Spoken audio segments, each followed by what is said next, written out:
नमस्कार, local media news channel में आप तमाम दर्शकों का बहुत-बहुत स्वागत है। आज हम मिस्टर सत्यनारायण सिंह जी के पास आए हुए हैं। ये इकोलॉजिस्ट हैं और इन्होंने बहुत सारे जीव-जंतुओं पर, पेड़-पौधों पर विशेष शोध कार्य किया है और इनसे बहुत सारे लोग जुड़े हुए हैं। तो लोकल मीडिया न्यूज़ चैनल में आपका बहुत-बहुत स्वागत है सर। आप अपना परिचय बताएँगे, साथ ही साथ अपने जो सेवाएँ कर रहे हैं, उन सेवाओं के विषय में दर्शकों को अवगत कराएँगे। बहुत बहुत धन्यवाद। मेरा नाम सत्यनारायण सिंह है। मेरा वाइल्ड लाइफ सेंचुरी पालकोट के बीच में एक गांव है कोलिंग नवाडी। हम वहां से बिलोंग करते हैं। वहां पर मेरा नर्सरी है। हम कुछ दवाई बनाते हैं। यहाँ मेरा क्लिनिक है और कुछ इस तरह की जानकारी के लिए मैं लोगों को प्रेरित करता हूँ। जी सर। अपना नर्सरी और अपना प्रदर्शनी के माध्यम से लोगों को आज मेडिसिनल प्लांट जो विलुप्त हो रहे हैं, वैसे दुर्लभ पौधों का एक प्रदर्शनी लगाकर इसकी जानकारी देता हूँ। जी सर। साथ में बिना केमिकल का सहज सरल से इनकी काढ़ा पिष्टी और आसव आरिष्ट वगैरह बनाकर लोगों को देता हूँ। जी। और सिर्फ दवा ही नहीं, साथ में तकनीक भी उसे बनाने की जानकारी भी मैं देता हूँ।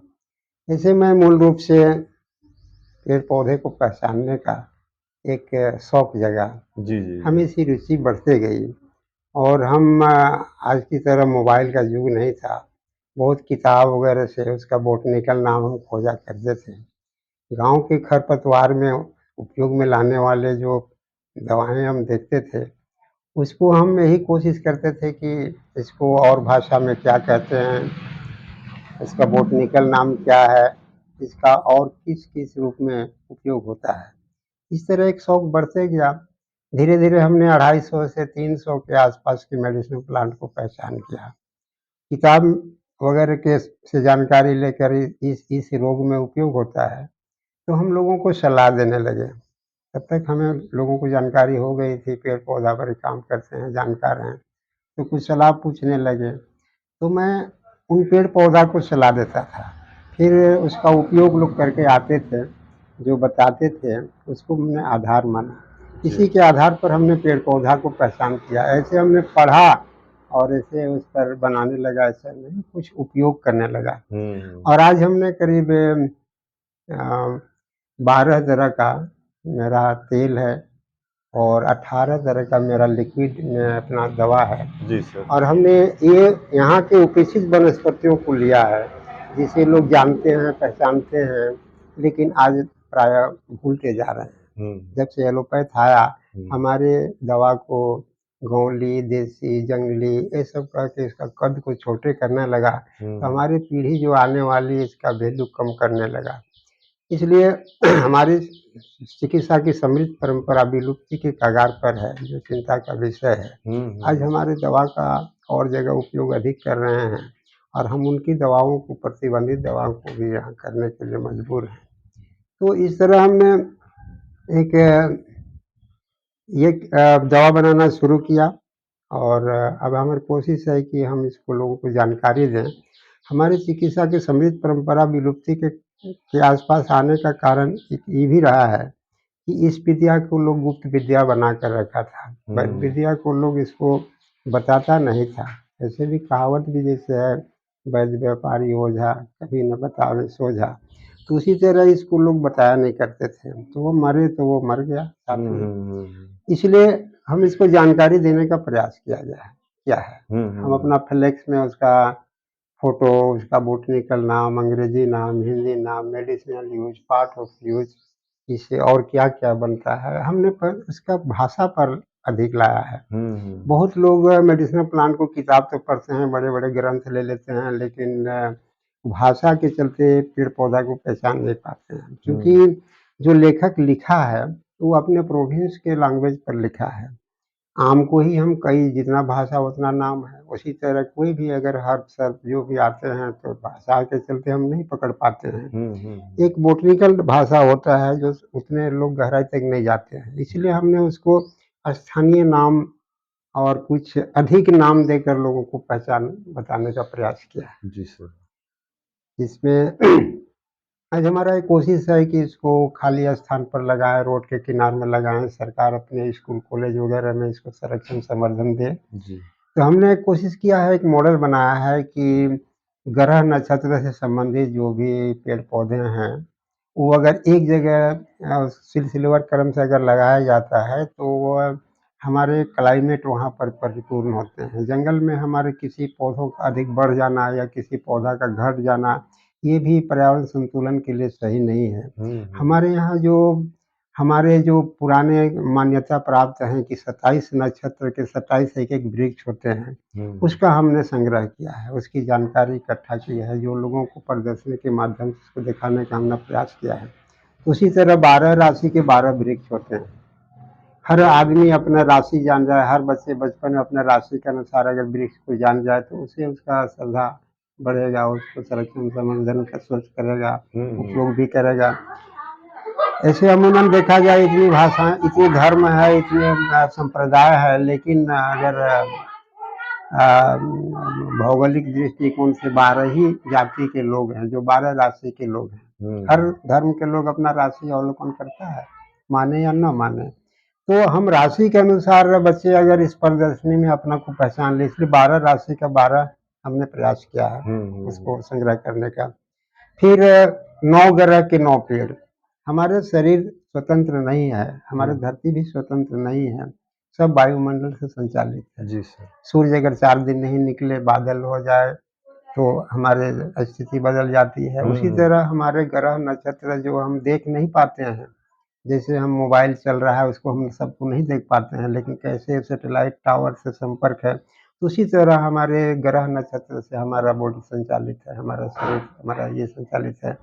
और सभी अगर पेड़-पौधे अगर जितने मान्यता प्राप्त 27 के 27, 12 के 12, 9 ग्रह के 9, अगर सभी हमारे जंगल और क्षेत्र में व्याप्त हों, तो पर्यावरण संतुलन होने की संभावना है। और ये सभी पेड़ हमारे पर्यावरण के लिए, हमारे इकोसिस्टम के लिए, हमारे उदर पूर्ति के लिए, औषध निर्माण के लिए सब उपयोगी वृक्ष हैं, उसी को मान्यता दी गई है। तो हमने इसका कोशिश किया है कि इसको नक्षत्र वन के रूप में इसको स्कूल, कॉलेज वगैरह में लगाने के लिए, प्रेरित करने के लिए मैं प्रयास कर रहा हूँ। साथ में हम जो है दवा को ये मान के चले हैं कि बहुत मुश्किल से जो चीज़ बनता है, शीशी में, बर्तन में लेवल चिपक के जो सुंदर में आता है, वो दवा बहुत सुंदर है। ये भ्रम हमको तोड़ने के लिए हमने प्रयास किया है कि दवा जो है ऐसा चीज़ नहीं है। दवा है घर आंगन में लगाओ और चूल्हे चौकी में बनाओ। आज हमारी दादी अम्मी जो कहती थी, वही आज के साइंटिस्ट लोग उसको खोज करके बता रहे हैं। और हमने कई जगह सेमिनार का भी प्रयास किया है, जिसमें हमने एक सेमिनार में जो लोगों को बताया, kitchen is best clinic and food is best medicines. हम किचन में हमारे सबसे बड़ा क्लिनिक है, उसमें कौन सा ऐसा चीज़ है जो दवा के रूप में नहीं आता है, चाहे वो मसाले हों या हमारे नमक या सब्जी या हमारे चावल दाल अन्न जो भी है, सब मेडिसिन है, बस उसको हम भूल रहे हैं, यही समस्या है। इस फूड इज बेस्ट मेडिसिन।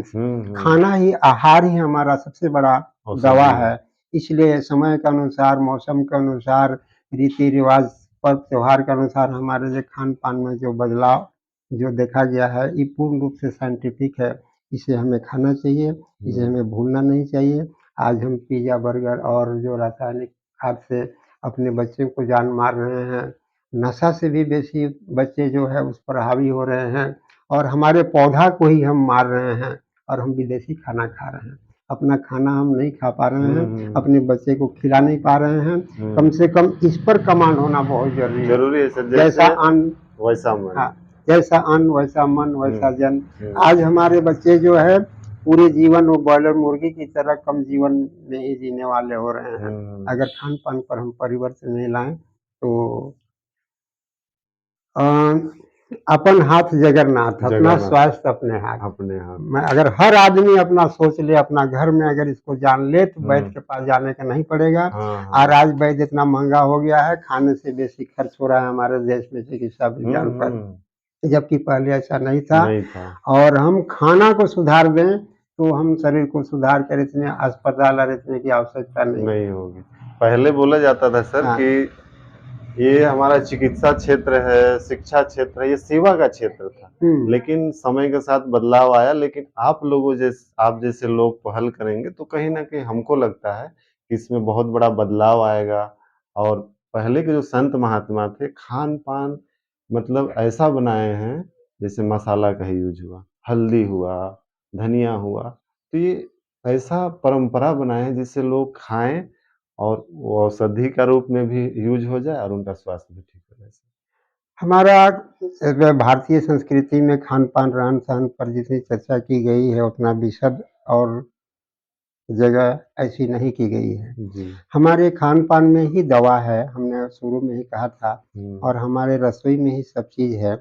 आज हमारी हल्दी को अमेरिका जगह-जगह हल्दी चाय पी रहा है, जबकि वो हल्दी का उपयोग नहीं करता था। हमारे यहाँ दुबला घास का उपयोग कर रहा है, जिससे हमारे यहाँ का योगा, यहाँ पर उसका वैल्यू कम था लेकिन विदेश में चला गया। विदेश में जब ये दाढ़ी वाले बाबा लोग जो योग सिखाने लगे तो अंग्रेजी में योगा लिखाने लगा। तो योगा होकर हमारे आयुर्वेद हमारे देश में ही वैल्यू हुआ।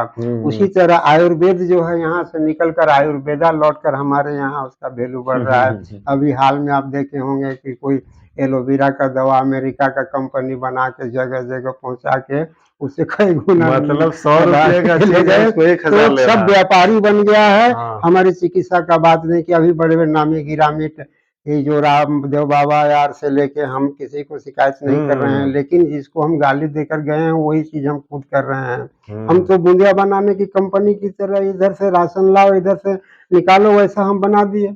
आयुर्वेद तो ऐसा नहीं है। इसका तो मूल सिद्धांत है अपना घर में बनाओ, इसको चूल्हे चौकी में बनाओ।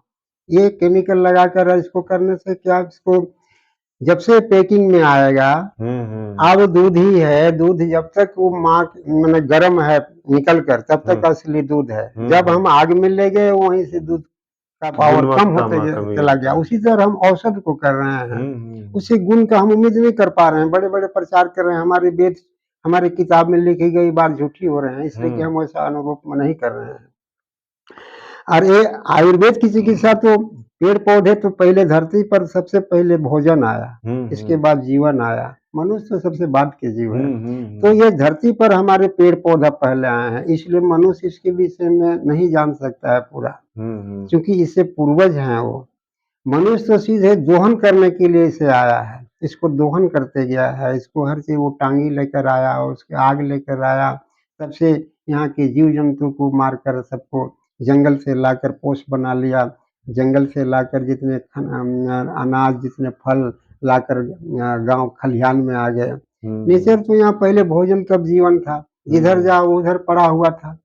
तो इतना इंक्रोचमेंट होने के बाद भी इस धरती में ऐसा होड़ लगा हुआ है कि एक पेड़ काटा जाता है, देखेंगे एक सखुआ की डाली अगर काटते हैं तो 3 निकलता है उसमें। इस तरह पृथ्वी का ये है, इसलिए ये बचा हुआ है, लेकिन ये बर्दाश्त से बाहर इसे हो जा रहा है। इसकी संरक्षण संवर्धन देना बहुत जरूरी है, भावनात्मक काम करना होगा। और इस पर आने वाला दिन अगर पेड़ पौधे नहीं रहेंगे तो जीव जंतु नहीं रहेंगे, और जीव जंतु और पेड़ पौधे मिलाकर ही हमारे बायोडायवर्सिटी और पर्यावरण संतुलन होता है। हम एक वृक्ष को ही अगर देखते हैं तो एक वृक्ष हम देखते हैं उसमें फल फूल तो देखते हैं, छाया देख रहे हैं, लेकिन गौर से देखें कितना परिवार चींटी का है, कितना परिवार झिंगुर का है, कितना परिवार और छोटे छोटे जीव जंतुओं का है, पेड़ पौधे। तो एक अकेले पेड़ पौधा और जीव जंतु नहीं होता है, इसलिए दोनों का संयुक्त है। आज हम लोग दिन रात मारने का बात कर रहे हैं, खटमल मारने के नाम से दवा, हमारे चूहा मारने के नाम से दवा, सांप मारने के लिए। तो हम अगर धरती को जीव विहीन कर देंगे तो ये धरती जीव विहीन हो सकता है, मनुष्य अकेले नहीं रह सकता है। इसलिए इसको हार्दिक दिल से आदमी को करना होगा। जब तक जनभावना नहीं आए, वैचारिक प्रदूषण नहीं हटे, तब तक हम इस पर सही काम नहीं कर पाएंगे। इसलिए सबसे पहला बच्चों को दिखाया जाए ये बात। बच्चे में बचपन से अगर कोई चीज़ की जानकारी बैठ जाती है तो वो भूलता नहीं है। इसलिए स्कूल वगैरह में हम इसको प्रचार प्रसार करना एकदम एकदम चाहेंगे। सर। आप लोगों का सहयोग हो तो स्कूल वगैरह में पौधा लगाना, ये करना, तो ये सब हम काम एकदम कोशिश जरूर सर, करेंगे। जैसे आपने बोला कि पेड़ पौधा बहुत सारे चीजें देती है, जैसे मैं अपने विचार में सोचता हूँ कि पेड़ पौधा तो ऑक्सीजन देता ही है, हुँ, छाया प्रदान करता है। जब पत्ता सूखता है, गिरता है, तो हुँ, उससे भी बहुत सारे खाद बनते हैं। हुँ, साथ ही साथ जब वो बूढ़ा हो जाता है तो लकड़ी देता है। तो पेड़ पौधे के द्वारा बहुत कुछ हमें देता है। माँ प्रकृति ने हुँ, हमें जीवन में सब कुछ दिया लोगों को, लेकिन अब लोगों को जागने का जरूरत है हुँ, कि वो माँ ने जो दिया, हुँ, अब बच्चों का कर्तव्य है कि वो कुछ करें।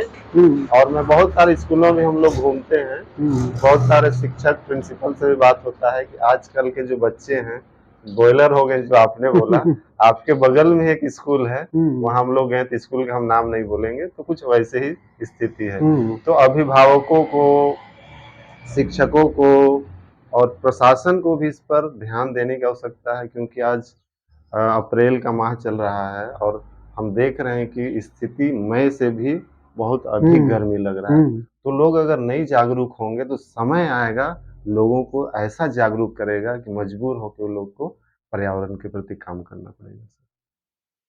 तो अच्छी बात है, पर्यावरण पर हम लोग काम करेंगे और कुछ स्लोगन्स हैं हमारे पास जी।